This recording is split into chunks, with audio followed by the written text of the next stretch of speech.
Hello everyone and welcome back to Always Watching. Today we are discussing the four-part docu-series on Netflix, The Roshans. Briefly, The Roshans chronicles the trials and triumphs of Bollywood's iconic family. This was an incredibly frustrating documentary. Most people will be familiar with Hrithik Roshan, who is considered a Greek god in Bollywood cinema. He changed the perception of what a Bollywood star can be and what a Bollywood star honestly should be. Hrithik comes from a long lineage of artists who have helped shape Bollywood as we know it today. I felt like this documentary series could have been a fantastic opportunity for fans to learn more about these artists that they love and also introduce new audiences to an industry as well as to films they have never heard before. Instead, the documentary series does neither. I felt like I knew more about this family before the documentary than after the documentary. It features cameo after cameo of what feels like every Bollywood star alive today to pay tribute to this iconic family. I would have loved for people to watch this documentary and immediately seek out these films, immediately start Googling and learning more, not just about Bollywood, but about Indian cinema. Instead, you will be lucky to get past the first episode. Most of the cameos are totally unnecessary, and they honestly added very little to the story. Like, it was just vibes. The cameos that were crucial and really could have given insight only gave a superficial account of what it was like to work with different members of this family, how wonderful everyone was, and how wonderfully the film aged. They literally had Shah Rukh Khan sitting there with a coffee, I'm assuming to keep him awake, because there was just like nothing to do. Whenever someone would mention an interesting story or experience, it was just kind of glossed over and they just moved along. The first episode should have been the start of an unforgettable journey. Instead, it was just the start of a very painful ordeal. The first episode starts by unpacking the life of Roshan Lal Nagrath. He was one of the most iconic composers in Indian cinema. It interviews artists as well as his family to really get audiences to understand how impactful he was. Roshan's journey to Bollywood maestro was not an easy one. And I wish the documentary gave more context as to how a man from such humble beginnings was really able to achieve the success that he had achieved. Like, what barriers did he break? What toll did his newfound fame have on him and his family? We get glimpses into these very deep questions. However, it never really scratches beneath the surface. One of the most compelling aspects of this documentary is listening to Rakesh Roshan talk about his father, and I felt like the documentary was very cathartic for him, and you did get the sense that he kept a lot very close to his chest. Like, he wasn't really willing to go as deep as maybe we would have liked. And I think what makes this family very impressive is not just how they broke barriers, but how they were able to surpass them. Adjusting to an industry like Bollywood is not an easy task, especially because it has absolutely no mercy. One of the most disappointing aspects of this film is when they're discussing the attempted murder of Rakesh Roshan. In 2000, Rakesh was shot in broad daylight in Mumbai following the release of his son's feature film. After being shot, he actually drove himself to the hospital, and many people believe that this was mob related. At the time, this was a massive story in India. The documentary does not really give us any context as to what could have led to this incident. The industry's intimate relationship to India's criminal underworld is considered one of the country's worst kept secrets. Prior to the year 2000, the film industry was actually ineligible for legitimate funding, which means a lot of filmmakers were unable to go to the bank or receive a line of credit in order to finance their films. So they had to look for alternative resources, these alternative resources coming from the mafia. Although the laws did change to discourage underworld funding, this relationship is very deeply entrenched, and a law isn't going to change it overnight. These films were really the bread and butter of the organized crime world. How did these criminals feel when their businesses were shut down? Were they even shut down?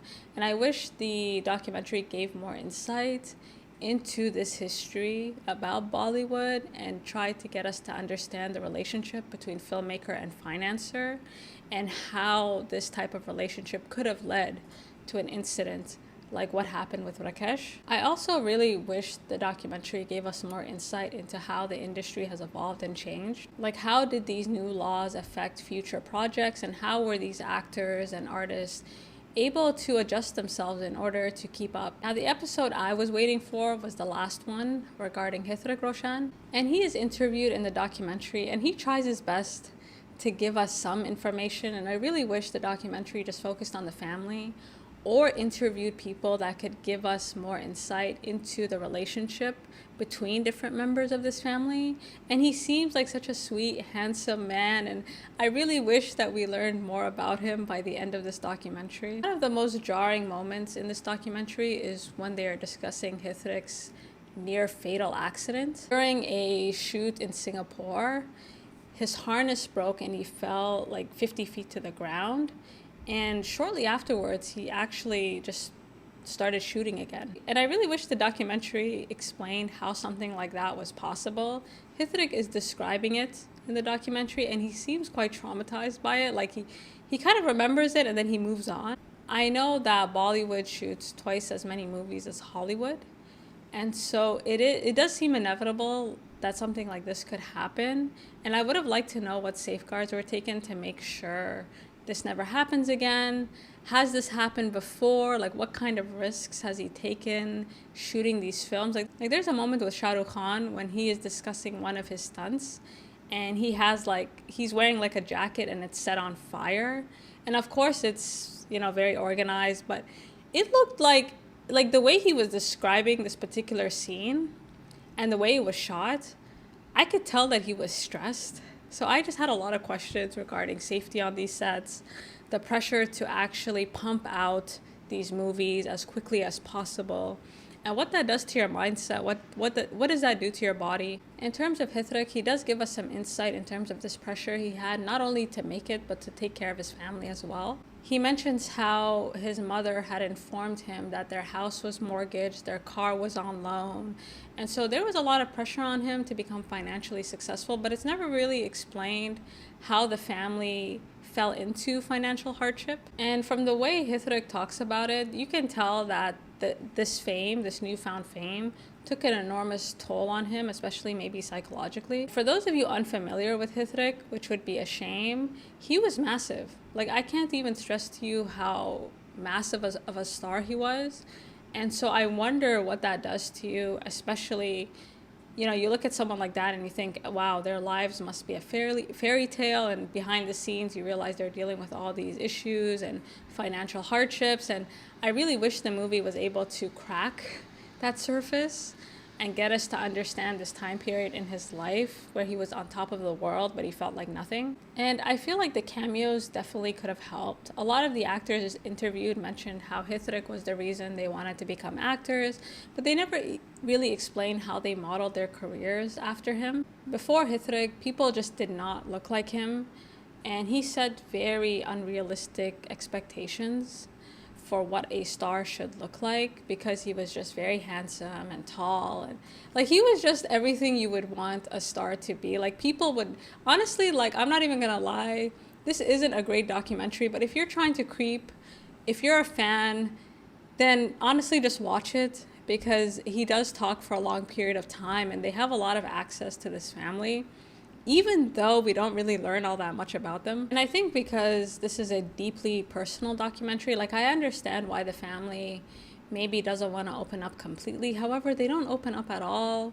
And I think I blame the filmmakers for that, because their job is to get them to open up, or at least use their story to make some type of, to alert us to something, and the movie and the documentary gives nothing. We only get these kind of surface level accounts of their life, and by the fourth episode you really do get the sense that maybe not everyone wanted to be involved in airing their business out to Netflix, and it does make you wonder whose idea this was. By the end of the documentary, I honestly didn't learn that much about their family or even about the industry. Hrithik and his family, particularly his father and his grandfather, have accomplished so much, and I would have loved to hear more about it.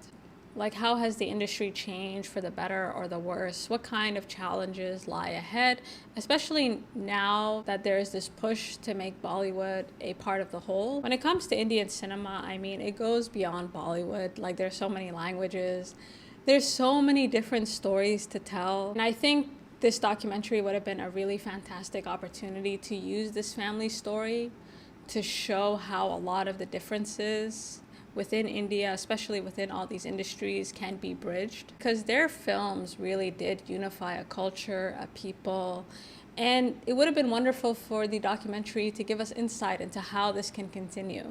Alas, this is just not that documentary. Now, I sat through all 4 episodes. I actually did not stop watching it just because if I stopped, I just would not be able to finish. And so, unfortunately, this ain't it. However, I will list a number of recommendations that you can go and watch, because this family is worth looking into, and I promise you, you won't be disappointed. And until next time.